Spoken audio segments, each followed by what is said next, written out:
Hey guys, and in this video I'm going to show you how to read the battery code in an Amaron battery. So this is actually a 4Ah battery. So the battery code will be present at the top. We'll be having two serial numbers, so one and this one two. Also at the back, if you could see, there is another number. This is for the manufacturing code, so that we don't need. So let me show you on how to decode this battery. So this last two digit actually represents the year of the make.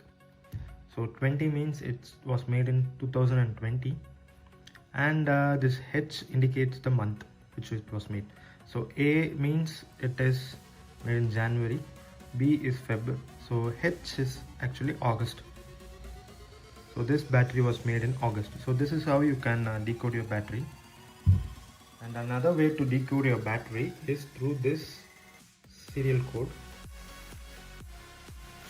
As you could see, you have to leave out the last 6 digit and the first 5 digit, and you'll be getting this 36U.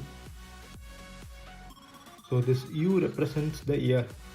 So A is in the sense 2000, B is 2001, so U comes to 2020, and this 36 is the week number, which is this May. So week number of 36 in 2020 is actually August.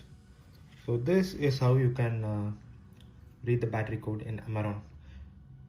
So thank you for watching this video guys. Do like, share and subscribe to us.